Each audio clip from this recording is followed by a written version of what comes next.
My name is Lauren Rogers. Thank you all so much for being here today. I am the Community Initiative Specialist at San Diego Humane Society. And thank you so much for joining us today as we discuss co-sheltering, which is the practice of housing humans and animals together at the same emergency or temporary facility. We believe that this practice is essential to keeping families together and reducing service barriers for people experiencing homelessness. I am joined today by Jesse Casement, who is the Division Director of Client Services at Father Joe's Villages here in San Diego. Jesse holds a Master of Arts in Conflict Resolution and Reconciliation from Abilene Christian University and has centered her career around strengthening family units.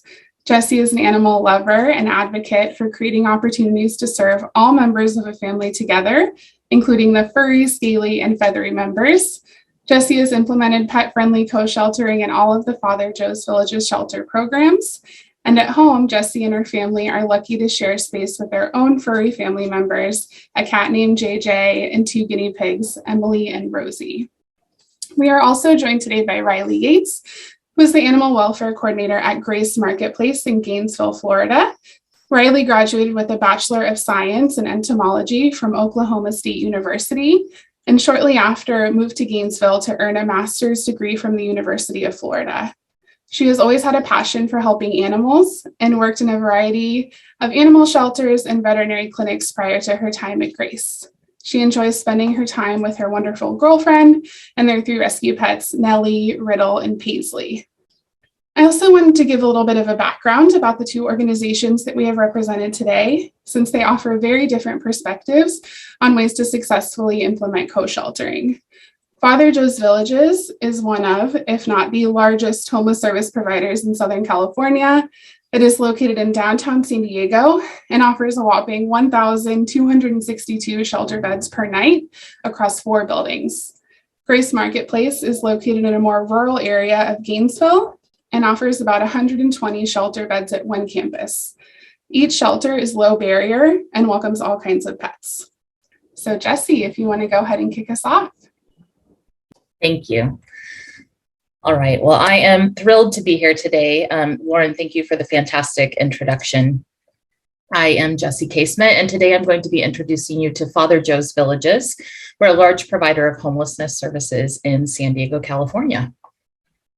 So Father Joe's Villages offers effective and comprehensive solutions to San Diego's homelessness crisis, and our mission is to prevent and end homelessness one life at a time.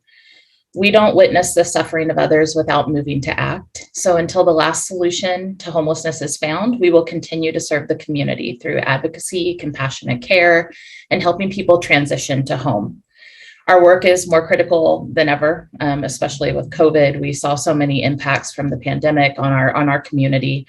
And as we serve our communities most vulnerable through integrated programs tailored to the needs of each individual, our comprehensive services, some of which we'll discuss on the next slide, are all provided in alignment with our organization's creed. And that creed, as you see here, stands for compassion, respect, empathy, empowerment, and dignity. We've separated our services into 4 pillars of service. First, we have meeting basic needs. So that's everything from our emergency and transitional shelter. Our shelter beds consist of beds for single adults, transitional age youth, people with HIV and AIDS, families with children, young expectant mothers, and people in need of recuperative care after being discharged from a medical facility. We also offer affordable housing. Just last month, in fact, we had our ribbon cutting at our St. Teresa of Calcutta Villa building, which is a 14-story, 407-unit building with a mix of affordable housing and permanent supportive housing units. St. Teresa of Calcutta Villa is our 7th permanent housing property, and it's a significant part of Father Joe's Villages Turning the Key initiative. We also offer meals to the clients who live with us, of course, in our shelter programs, but also to the public. And we offer day center services. So that's a drop-in location for people who are currently experiencing homelessness on the streets, where they can get their mail, charge their phone, do their laundry, take a shower, rest, and have access to case management and social service support as well. We also have a federally qualified health center, so making health a priority is one of our pillars of services. And at our FQHC, called our Village Health Center, we're able to offer medical, dental, and behavioral health services, and then substance use disorder treatment services. We believe in investing in children. We do that through our licensed therapeutic childcare program, which has a license component for young children and then a school age program as well. We offer developmental assessments to the youth in our programs. We have parenting classes for our families and other family services that can help to break the cycle of homelessness. And our fourth pillar of service is strengthening self-sufficiency. So that's everything from our case management services, employment services. We have an employment and education department that has a STEPS program, which is a skill building program to help people get into a specific area of work in the community. We have vocational training and chaplaincy services. So those four pillars really come together to provide that comprehensive care for the clients and the people that we serve in our community. But we know that those services can't just stop with the human. And so what I'm really here to talk about today is removing barriers in our shelters. We know that pets are family too. Father Joe's Villages believes in serving the whole family, as Lauren said in our introduction. And we know that that includes our furry friends as well. So we do have 1,262 total beds of shelter. That's under normal operations outside of COVID restrictions as far as spacing and keeping people at a safe distance from one another. And we were very lucky to begin welcoming pets, not just service animals and emotional support animals, but true pets into our shelter programs in July of 2020. And then as of 2021, all of our shelter programs are now pet inclusive. So that was a great accomplishment to make despite, or maybe because of the pandemic. We knew that it was a barrier that had to be removed at the entry to our shelter programs. Prior to that, on May 6, 2010, our first animal, a dog, moved into one of our shelters with his 62-year-old owner. And I think this really stands out to me because not only was it our first animal moving into the program, but this was this particular client's fifth enrollment in the same program. And she had stayed with us a mixture of times, maybe a month here or a couple of weeks here or there. But in this particular enrollment, the first time she was able to bring her dog with her, she stayed twice as long as she had in the program before. So that really gave us a glimpse of what having an animal with you can do as far as stability and making a client feel safe and secure in their shelter. It helps them to focus and not have to worry about a loved one that's not able to live with them. So it really seemed to make the difference for her. And that inspired us to open up to more animals and to definitely go to a co-sheltering atmosphere. As of February 28th, when I ran the data for this slide, we had served 605 animals in 438 households. That was from May 6, 2010, all the way up to February 28th, 2022. I will say that our data entry has gotten better around animals as time has progressed. So it's likely that that number is actually much higher and that we didn't catch all of the animals that lived in the program when we first started accepting animals. A little bit about our animal-specific services. We have fantastic partnerships with local animal care providers for on-site vaccination and spay and neuter services. Those services are not just available to the people living in our shelters, but also available to those in our public-facing programs. So like our day center, our drop-in center, actually is a host to mobile veterinary services that come on site. And then we have a monthly visit from Street Dog Coalition that comes on site to provide vaccine services as well. Pets share access to many areas of our campus, including the courtyards. Service animals, of course, have extended access to really anywhere. So the service animals can accompany their owners into the dining room and all of, the TV rooms and all of the spaces in the shelter. But the pets do have pretty significant access, especially to our interior courtyards, the hallways, of course, and the clients' rooms. We have 2 on-site dog relief areas. Those are new, and you may have seen in the last picture, which I can pull back up if that's necessary, but those were 2 new additions to our program and recent additions to our program that we've been really excited about that were made possible through funding opportunities for co-sheltering programs. We have a quick enrollment process for each animal that's tracked through Father Joe's Village's HMIS. So we have the community HMIS that all providers use, but then Father Joe's Villages has proprietary rights to our own internal HMIS where we are able to track animals and animal services. And then we have emergency planning with clients for their animals. That's done at intake and enrollment with the animal. We want to know who to call should the client have some kind of emergency. Should the client not return to the shelter, we want to know what are the next steps that we should take with the animal. So we have emergency contacts and emergency planning. And then the client is, of course, informed that if we're unable to follow through with any of those, then we will call our animal welfare partners. Basic supplies are provided at check-in and throughout the enrollment. That includes food, bowls, leashes, crates, litter boxes, etc. Really anything that the owner needs for day-to-day care of their animal. We are able to provide specialized items if the funding allows. So sometimes an animal has a specialized diet that they need, or perhaps it's a less common animal. So lizards are a big one where we need specialized items, and then rodents as well. So we want to make sure that we have those supplies when we're able to. We just don't keep those stocked and on hand because we don't anticipate their arrival as readily as we do a cat or dog. We are very fortunate to be able to make referrals to behavior training. We have funding right now that's available to pay for behavior training, and then partnerships through the San Diego Humane Society as well that can help us in those areas.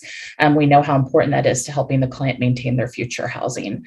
And that really leads us to that next bullet, which is preparation for being a good neighbor in their future housing. We don't want our clients to stay with us forever. We want them to leave as quickly as possible, and we want them to be successful in their future housing. All of our rules in our shelter environment are based on SAMHSA's toolkit for tenants. So we've based all of our shelter rules around being successful as a future tenant in permanent housing. And we know that the way that you take care of your animal is going to be a key contributor to maintaining that housing.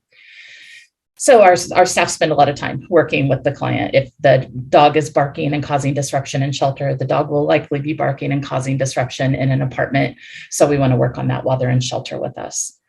Client advocacy and landlord education is also an important component of what we do. Our case managers are working with landlords, as are our housing specialists. The housing specialists are really tasked with building relationships with landlords in the community. And a lot of that involves making sure that we have a bank of knowledge around which landlords do accept pets, and then helping to educate those landlords who don't accept pets as to why it would be important to do so, and what a great tenant they can get out of someone who's safe and secure in their housing with an animal. So that's just a little bit about Father Joe's Villages. You can learn more about us at neighbor.org. Thank you so much, Jesse. That was amazing. And obviously big fans of Father Joe's and our partnership. Now we will hand it off to Riley to speak about Grace Marketplace. My name is Riley Yates. I am the Animal Welfare Coordinator here at Grace Marketplace in Gainesville, Florida. And this is just a little bit about our co-sheltering and animal welfare program, also known as Seesaw. So at Grace, our mission is simple. It's to end homelessness. Our vision is to make Grace the best choice shelter and service center for our guests, our volunteers, and our donors to earn widespread community support. Some of our milestones, back in 2005, Project Grace was started. So this was the Alachua County Coalition for the Homeless and Hungry's program to end homelessness in Alachua County, Florida. By 2014, Grace opened their 24-hour operations. So that's here at this facility. They had the goal of serving 100 people in the first month. They served 108 people on their first day. So it was obviously something very needed in our community. By 2020, in January, they realized that animals were an integral part of people accessing shelter. And so they adopted the co-sheltering and animal welfare program. And then now we have 2 years under our belt, but we're just getting started. Our co-sheltering and animal welfare program complements our regular shelter services by providing animal accommodations for people entering emergency shelter or visiting our campus. We accommodate companion animals, emotional support animals, and service animals. Some of the services that we provide are a food and supply bank, open air day and night use kennels, which we just got 6 new prefabricated runs in our kenneling space. So that's super awesome. We have those. We have a climate controlled cat room. And you can see in the bottom left-hand photo, a picture of one of our cat playpen cages. We actually have 2 of them together with one of the sides open. So it's actually double for our pets. As long as we don't have over 4, we can fit that. If we have more than 4, we start separating them and so that we have, enough space for everybody. We have 4 pet sanitation stations, like you can see on the photo to your right. And then we have monthly on-site veterinary care from one of our community partners. They come out and do our vaccine and wellness. They also have a clinic in our downtown, which is accessible by bus. For our guests, I also provide transportation on occasion for people who their animal, is too large to ride the bus, because as of right now, our bus system still has a rule that animals must fit in a carrier in order to ride on the bus, but we're working on that. We also provide animal-friendly housing assistance, and then I provide counseling and education on nutrition, behavior, and responsible ownership. One of the unique parts of our program is my position. I am the animal welfare coordinator, and I'm responsible for coordinating all of the animal services, providing oversight into animal welfare, and ensuring the health and safety of our staff, guests, and visitors. It's really important that we have this position so that we can provide a higher level of care for our smaller population, but we don't have to take away from the services that we were already providing. So they kind of just added me into the mix so I could provide this service without having to take away from any other department. Some of our stats. So since 2020, we have helped over 265 pets that have gotten services here. We've distributed over 5,000 pounds of pet food and litter, over 300 supplies, completed 62 spay and neuter surgeries, 26 emergency vet visits, and 15 animal welfare interventions. And then 35 of our pet owners have ended their homelessness. And we do track about a year after people leave our program to see if they've remained housed or if they enter back into homelessness. In our general population, it's closer to 80% that remain housed a year later. But in our animal program, we have 97% remaining housed a year later. So it just shows that people who have their pets with them are motivated to enter into housing and then even more motivated to stay there. And then this is just a little bit of information about me. If you have any questions or anything that aren't answered here today, or you want to see any of our documents or anything that we have, happy to share those. This is my contact information. Great. So we have some panel questions for our providers. So the first question, which I'll start with you, Jesse. Where would one start with implementing a pet program? Where to start? I think that for every organization, it's probably going to be a little bit different. I would say for Father Joe's Villages, we took a real deep look at who are the animals that we were serving. I think, as a shelter provider, we know that we have to provide services to service and emotional support animals as being a housing operator. Because of that, I felt that we were starting with an inauthentic relationship with our clients. When we really looked at who we were serving, we were requiring our clients to create an emotional support animal, if you will, rather than to just be able to openly and honestly say, this is my pet. I would like to bring my pet into shelter with me. So that for us was the tipping point. We were suspicious that the animals weren't true emotional support or service animals. We didn't want to require any documentation prior to entry because we didn't want to create a barrier to entry. But as I mentioned, by creating this loophole for folks to be able to bring an animal into the shelter, but then not have them be a true ESA.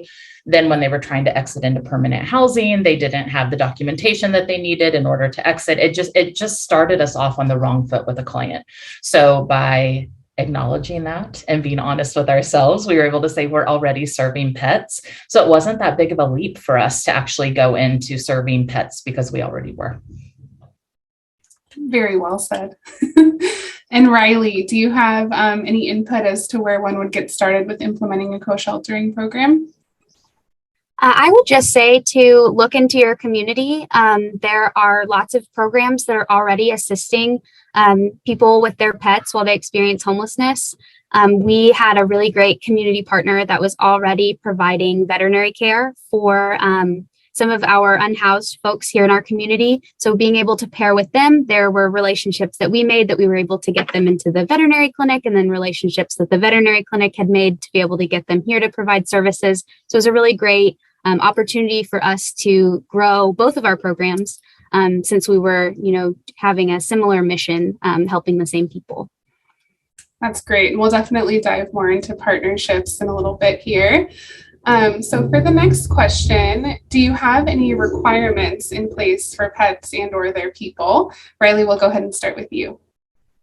Yeah, so we require that our pets are spayed and neutered. If they aren't spayed and neutered, we provide the veterinary services, obviously, to help them obtain that. We also require that our animals are up to date on their vaccines. We help provide that as well if it's something that they haven't had previously. And then we require that our owners take care of their animals themselves.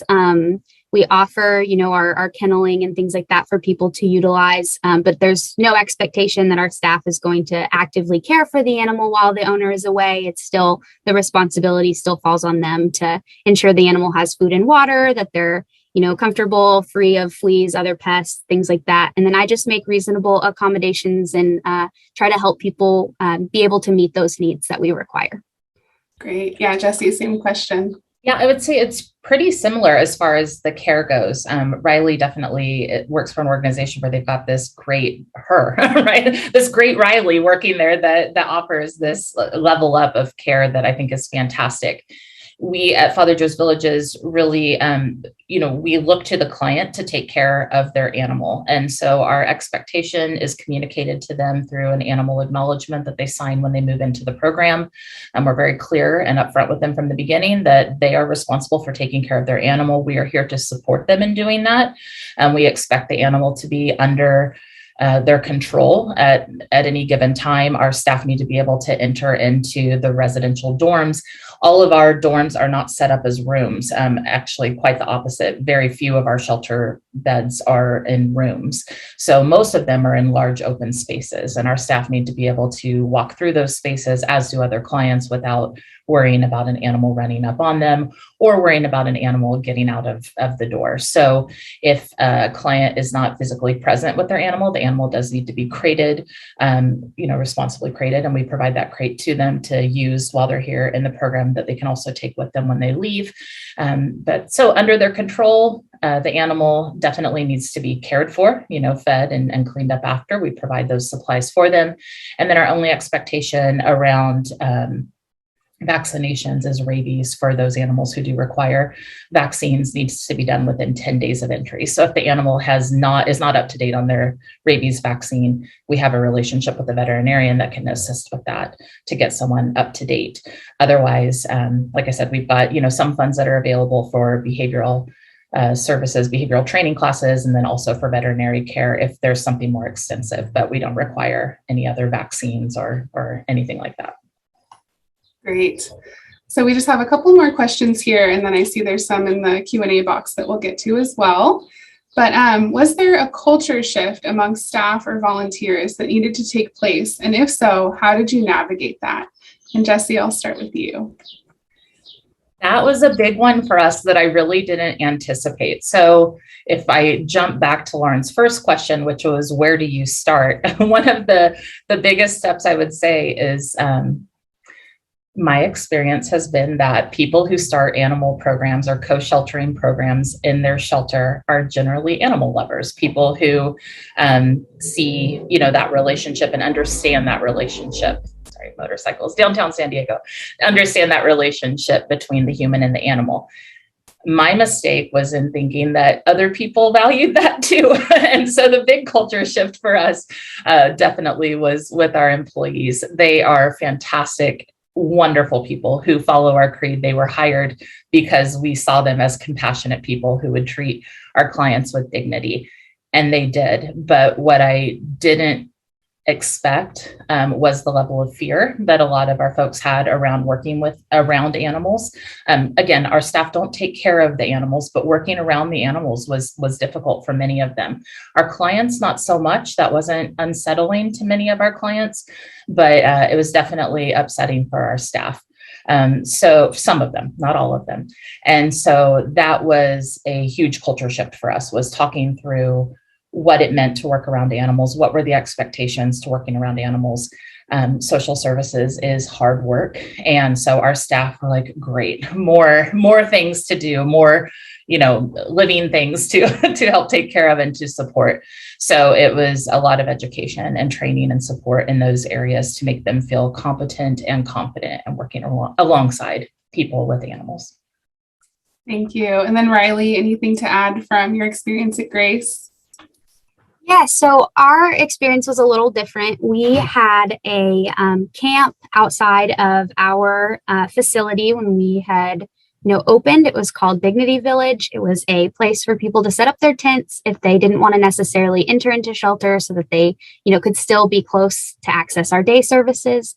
The goal was to house everybody that was in Dignity Village and then close it so that we could direct those people that would, typically want to go into a facility or a area like that would then, just come into our shelter. And so there were a significant amount of people in Dignity Village that the only reason that they wouldn't enter shelter was that they had a pet and the pet wasn't allowed on campus.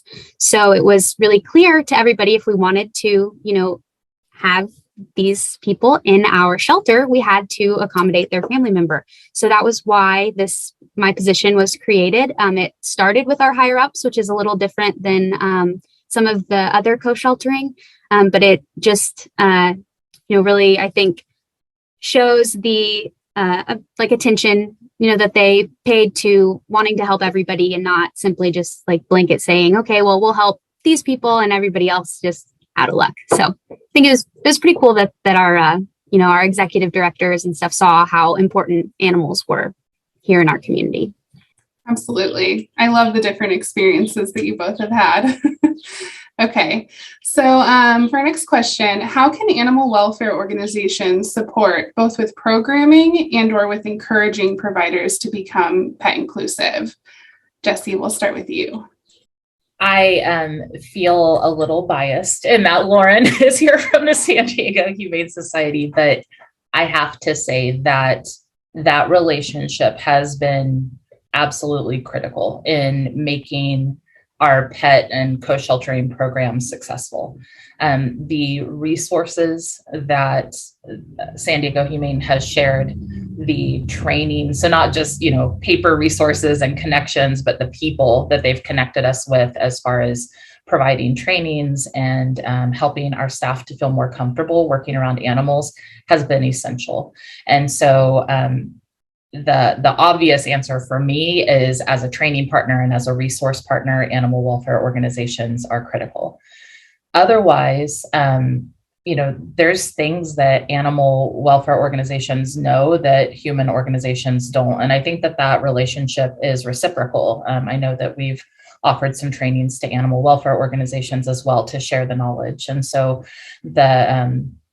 we're all trying to do the same thing, and we're all really working with the same people in a lot of situations. And so if we work together, then we can, many hands make less work, or whatever that saying is. That's how it feels to me when we've got a strong partnership with an animal welfare organization. Chef's kiss. I feel exactly the same way. Riley, what about you? How can animal welfare organizations support? Yeah, I think everything that Jesse said was, perfect. We have a similar relationship with our local Humane Society. They provide us with, in-kind donations. They just recently were given a huge donation of 160 blankets from a hotel, and the hotel, gave all these super nice, awesome blankets to use for the dogs. And they were like, Grace is right down the road and they have people that need them. So even those kind of situations where there's an excess of donations that they would, otherwise not have a use for, not know what to do. They have been able to, share that with us. They've also, been really great at providing, like veterinary care and things like that for us, but also adopting out some of the animals that aren't doing so well here, or maybe their owners, are having those barriers, and they understand that it's going to be a better life for themselves and for the animal if the animal goes into a different home, which that's definitely a difficult decision that they make. But our Humane Society has been really great at helping us and our guests feel really comfortable with those kind of transitions, showing them, like update photos of their pets and things like that once they're in like new adopted homes and stuff has been really great, so that they know, like, okay, so my animal is safe and taken care of, and I can, take a step back and relax.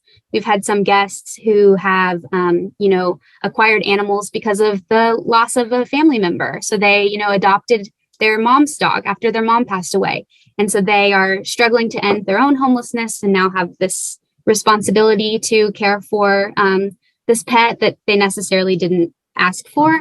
And so being able to accommodate them with our local partnerships and getting them into safe places that aren't necessarily the homes they're currently in, which obviously is our goal if that's what they want. If they want to stay with their owner, we definitely want to try to make that happen. But being able to, provide the other end of it, if that's not something that they're interested in, being able to have that partnership to give the animals a good home, I think is really helpful. Yeah, building that trust goes so far. Great. So our last panel question, and you both kind of touched on your partnerships with animal welfare organizations, but if you want to elaborate on animal welfare partnerships or any other types of partnerships that you've had, either corporate or otherwise, Riley, we can start with you on that one. Yeah, so I think the biggest takeaway for me, at least, was to look up the resources that I already had. There have been some instances where I needed, funding for an emergency visit. And I was trying to figure out how we were going to be able to get this poor sick cat, into the emergency room. So I just Googled homeless pet veterinary care or pet that's homeless with their owner. And I found, Feeding Pets of the Homeless, which has been an absolutely amazing organization to work with.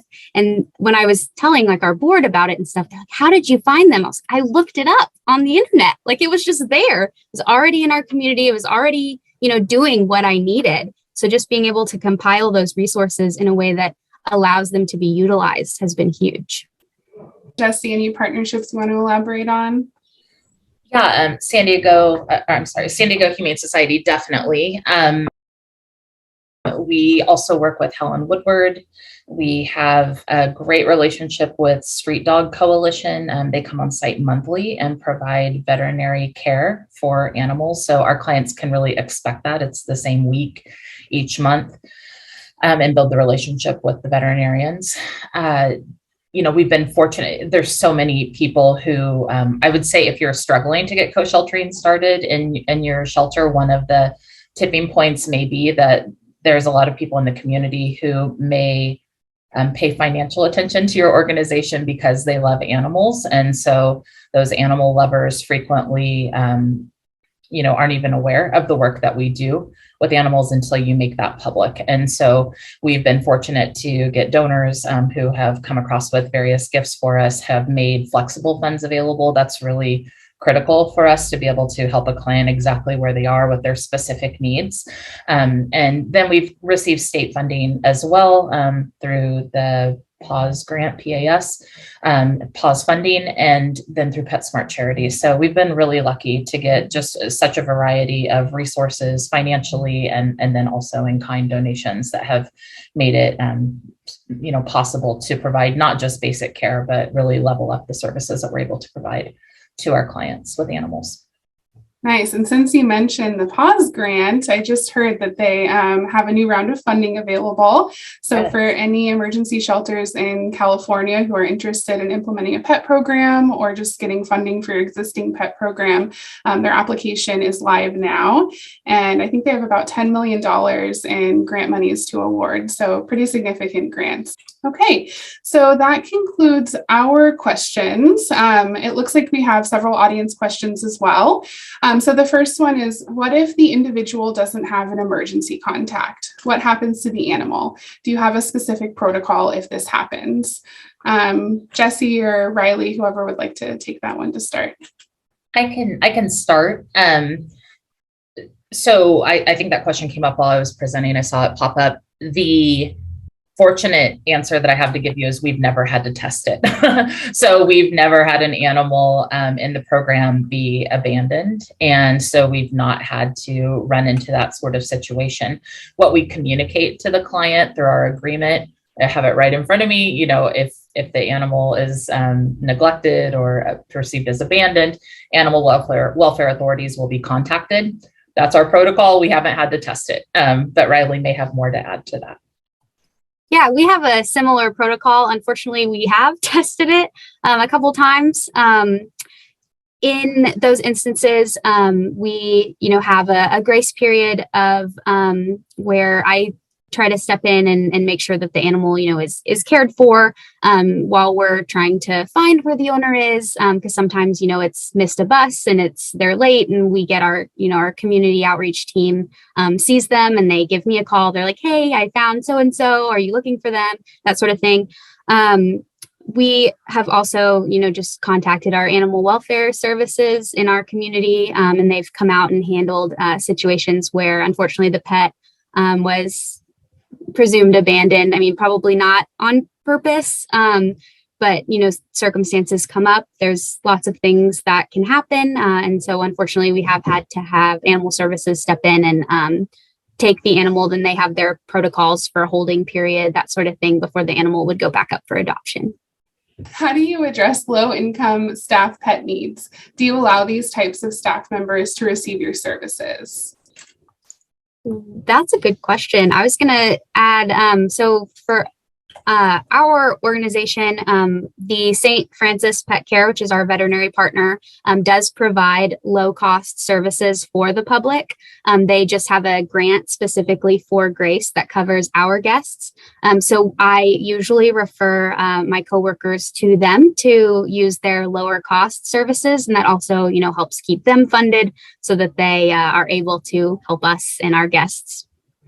Yeah, so Father Joe's Villages has a policy around being a staff member and accessing services. So the services that we have really are specific to the clients that we serve.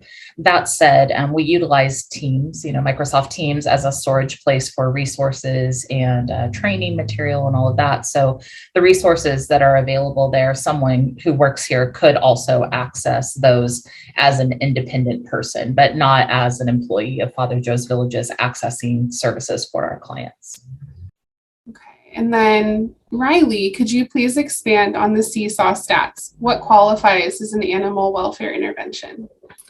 Yeah, so that number obviously includes the couple of interventions where the animal had been presumed abandoned. In though that's, obviously not all of them. Some other ones that we've had were the animal was supposed to be, picked up from the kennel so that it like ran out of water or something along those lines. We would, mark that as an animal welfare intervention. If I have to step in on behalf of the welfare of the animal, we count that. Doesn't necessarily mean the animal was taken away from the family. It could just mean that they were, given a verbal warning. We talked about the education of why the animal needs water or why they shouldn't be tied up, by themselves in the sun without anything, like those kind of things. But for the most part, the animal welfare interventions are cases where it's somebody who doesn't necessarily want to keep the animal. It's not necessarily their pet, and they are not giving it the care that it deserves or needs. And so we step in and, talk to them about it. And usually it ends up with them surrendering the animal. It's not necessarily something where we have to, get any kind of enforcement involved for them to give us the animal. We've never had anything like that when the owner was present. They usually understand that it's better for the animal and for them if we rehome the animal. So those are most of our animal welfare interventions. Great, thank you. So the next question, I work in a small scale shelter and we are starting to adopt co-sheltering practices, excellent, and are trying to determine best practices for how to keep the pets overnight. We are currently offering a crate or allowing youths to keep their pet tied to their beds. Are there alternatives or better practices? Keep in mind our space is limited and we only provide for up to 4 TAY, transitional age youth, which is 18 to 24-year-old clients. Jesse, I feel like you might have some insight to this question, given that you have pretty limited space at Father Joe's. Yeah. So one of our shelters, for example, has 324 single men living in bunk beds that are about 6 feet apart from each other. We also have another facility that has 270 clients on one residential floor. That specific program has more of a cubby kind of setup, with walls around, kind of like an office would be set up, with little walls around it. But the situation is the same in all of those, which is that they're open air shelters. And so the animal does have to be contained. We use crates for most animals. Some of the animals aren't comfortable in the crates, and we see some separation anxiety there. So we will provide leashes if the owner wants to somehow tie a leash around themselves while they're sleeping so that the animal is anchored to them. Around the bed is fine too. We just need them to be in control of their animal should another animal walk past or a human walk past.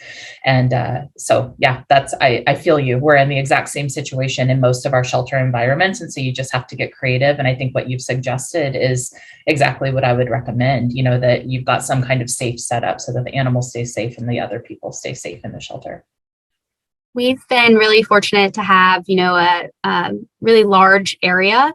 I only have like 7,000 square feet of it, but that is quite a lot more than some other areas. So we, have our designated animal housing that is not required. So people are welcome to keep their dogs, in our dog kennel if they would like to. Some people prefer to have their animals, securely locked up while they sleep. It helps them sleep better at night to know that their animal is contained and safe in a designated animal housing no one else is going to be able to access. But some prefer to have their animals tied to their bed or in a crate beside them. It's a pretty similar setup. We have, bunk beds in a big room. So we try to keep our animals in, areas that, like in the corner, in the back, so they're not as, disturbed by people walking through. But for the most part, it works as best as it can. I love that you said that, Riley, because I think it's important. And when you are limited with space, one of the best things you can do is with placement, right? So that's a perfect example. I think that the animals being up in a corner area also helps them to feel more secure because they've got protection around them instead of having to feel like they're watching all around them. That's one of the main things that we talk to our staff about consistently, is reminding them that the human isn't the only one who's experienced the trauma. So when we're practicing trauma-informed care, we're practicing trauma-informed care with the human and with their animal and with the human and animal together, because that's a whole different relationship. We've got two beings, and then together they make a third being, I would say. And so the way that we approach the animal and provide services to the human while they're with their animal is, has to be trauma-informed as well. So I love that you brought that up. Yeah, thanks for sharing that. Okay, so for Jesse, I think I remember you sharing that some of your clients have set up dog sitting services for each other. Can you share more about that? I love that question. So our clients are survivors and they are creative money makers. And I think that there's a very natural relationship that comes about. We saw this in our family shelters. We see it all of the time with people who make money babysitting for another person's child. We have on-site childcare, but the childcare facility closes at a certain time. And so there's plenty of parents that build that relationship. And so here we are with our furry and scaly and feathery family members who also need care when their owners are at work or have off-site obligations and they can't, if it's especially a pet that they can't take with them to those settings. So we've seen plenty of relationships where people have found a pet sitter in the facility. And so as long as that person agrees to take, responsibility for the animal during that time, all of the expectations around care and control of the animal apply to the pet sitter the same way that they do to the pet owner during the time that they're responsible for the care. We're fine with it. There's no problem with that. So the same restrictions around access for pets and things like that. So just all of the rules apply just to the pet sitter instead of the pet owner while they're off site. see something similar here as well. And in our agreement, we actually have a line that states that the expectations are to be followed even if the animal is temporarily in the care of someone else. So we put that expectation up front to just let them know, like, hey, we're not going to tell your dog sitter that they need to pick up their dog, that your dog's waste. That's going to be something that you have to communicate to them. If that expectation is not met, we go to the owner. We don't go to the dog sitter. Thanks for sharing that, guys. So just a couple more questions here. For a small shelter, what are the best practices around people with pet allergies? The shelter is small scale and small facilities. Riley, do you want to start with that one? Yeah, so one of the biggest reasons that we have cat designated housing is because of allergies. Cat allergies were a really big concern in the beginning. I also think it's helped our cats to have more of a secluded, private area that's a little less stressful. We can keep, the temperature comfortable. We don't have a lot of people walking around. But we have occasionally had, emotional support animals that people wanted to have near them. So we have, moved our cat playpens into our dorm area. We try to identify people with those allergies and then separate them as much as we can. Unfortunately, it's not going to be ideal every single time. But for the most part, people with allergies, as long as we put them on another side of our shelter or like in as far away as possible, it seems to have helped. We also have, a pharmacy here on campus, so they're able to access antihistamines, which has been helpful as well. I don't have much to add to that, Lauren, other than, we ask the questions around allergies at intake for all of our clients. If we're aware that they have a really threatening allergy related to animals, and we know that there's an animal in that space that could trigger those allergies, we're very upfront in communicating that to the client. And if it's just a deal breaker for them, then we'll help them find another shelter, generally within our own portfolio, that we can place them in instead. So that's where we're lucky to have so many shelter opportunities and various spaces that people can go into. If it's just not going to work out for them because of that reason, then we can help them find another space. I would say that in, the 12 years that I've been with Father Joe's Villages, like I said, we started taking animals in 2010. I can think of 2 times that a person just couldn't live in this space. And it was always because of a cat. But we were able to find solutions. So it didn't mean that anyone had to go to the streets or that an animal couldn't stay in the facility. It just meant that we found another space that was far enough away. But otherwise, I would say the allergies are either mild enough that no one's complaining, or they're willing to tough it out, to be around the animals, because the animals really do bring a lighter, a levity and joy to the shelter environment. That's a great insight. Thank you. I know I've definitely heard from providers that they're concerned about residents having allergies, so that's super helpful. And then, so sticking with you, Jesse, could you elaborate on landlord education? And then for both of you, do you accept animals with aggressive behaviors with your own definition of aggressive or a bite history? And then do residents have to be clean and sober to stay in your shelter? Okay, so I'll start with landlord education. It's not anything, official or technical. It's really in the process of building the relationship with the landlord, which we do have a team of people, housing specialists, that is their job. They're out in the community, building relationships, finding landlords that can, respond to the unique needs of our clients and their families. Those conversations lend themselves nicely to asking, why do you not accept pets? Could I help change your mind? Is there a reason that, that's not being done? And then what could we do to make that possible? Because I've got a client who would really love to live here, but, this is the one thing that's stopping them from being able to be in this space. So it's just really, it falls back into that relationship building. I don't have anything more official than that. So educating the landlord as well around our experience with that client. So in some cases, especially our case managers and our residential staff can be great, letters of reference, if you will, to a landlord to say that we've seen this client really take care of their animal. We know that this animal hasn't caused any disturbance in our shelter environment. We see them as a responsible pet owner. So whatever we can do to help a landlord to make that decision to accept the pet, we're willing to do it if it's honest and accurate facts about the animal ownership. And so I don't know, Riley, did you have anything to add there? Because I know there were 3 parts to a question.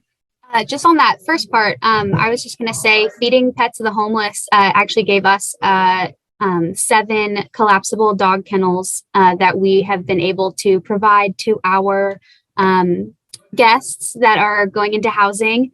So their landlords felt a little bit better about them, having an animal that they knew that when they were away from the home, that the animal was secure in a brand new, very nice, has all the pieces crate where they could be safe and not, eating the carpet or a baseboard or something along those lines. I think a lot of landlords were concerned about an animal just being loose in their home. So that kind of mitigated a little of those fears for us. Great. Yeah. And then the next question was, do you accept animals with aggressive behaviors with your own definition of aggressive or a bite history? So we make reasonable accommodations. So that could be a basket muzzle has been a lifesaver in the past to allow someone to, stay with their animal. We always try to have a 10-foot rule between animals anyway, just so there's not any altercations or anything if maybe an animal isn't as well socialized as another. But, things happen.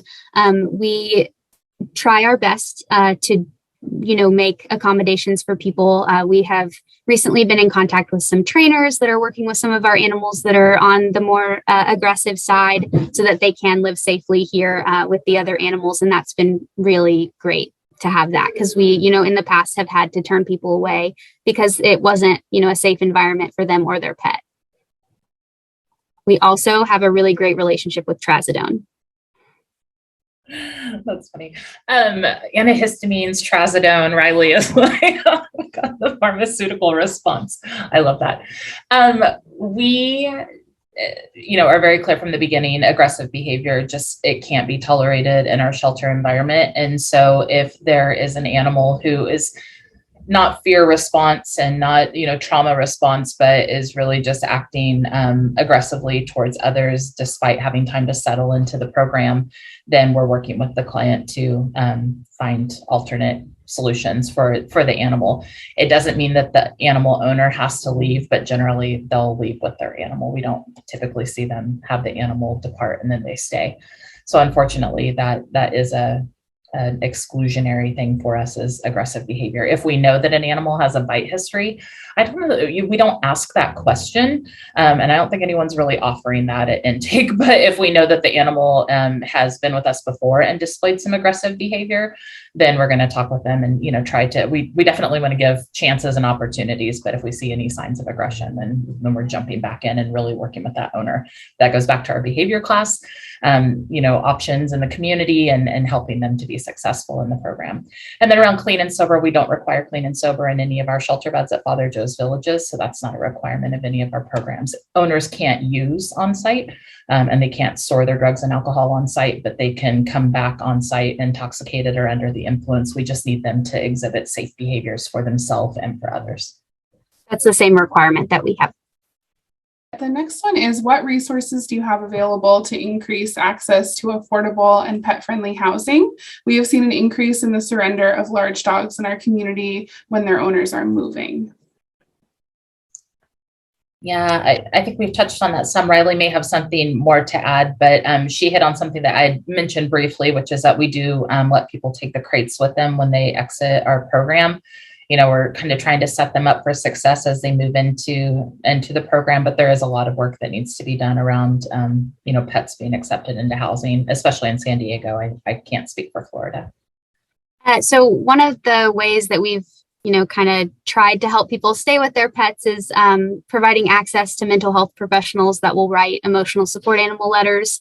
We tend to stay away from any of the online ones that can get a little sketchy. But usually our clients or guests already have a relationship with a mental health provider that is happy to write something that, states that they are an emotional support animal. Even if they haven't, previously been registered, that's helped us a lot in being able to provide, housing and things like that for people who have some breeds that may be restricted, which hopefully that changes soon. There's some bills about breed specific legislation here in Florida. So we're hoping that that no longer will be a thing, but as of right now it is. So one of the ways that we go around that is with our partnerships with mental health providers for emotional support animal documentation. One of the things that I haven't brought up, but just what you were talking about, Riley, made me think one of the expectations that we put in place is that an emotional support animal or a service animal is a reasonable accommodation. As a housing provider, they can join the family at any time, but we only allow pets at entry into the program. So we removed that barrier to entry. Riley touched on it, the 3 Ps. We know that people don't come into shelter because they can't bring the people, their property, or their pets. And so we wanted to remove that barrier. But because we know it can be so hard for someone to exit into permanent housing with an animal that's not an emotional support animal or a service animal, we don't allow them to bring a new pet into the program with them after they've already enrolled, if that makes sense. So when they come in, they can bring their animal with them, but we don't want to create a situation where they're bringing on pets while they're living in a homeless shelter environment, because we know that exiting is going to be much more difficult for them. Yeah, we have a similar requirement that they cannot acquire an animal after entering our program. It's just the animals that they come in with. I have, expressed that I will help somebody once, they have graduated from our rapid rehousing program and they feel financially stable, that I'm happy to help connect them with animal providers that are looking for, great homes for pets, and being able to help them, find their friend once they're in a more stable position. Wonderful. So as I mentioned, we'll be continuing the conversation in the Maddie's Pet Forum in case anyone has any additional questions for Riley and Jesse. And thank you all so much for being here today. Thank you to Riley and Jesse for sharing about your wonderful programs. And I hope everyone has a wonderful day.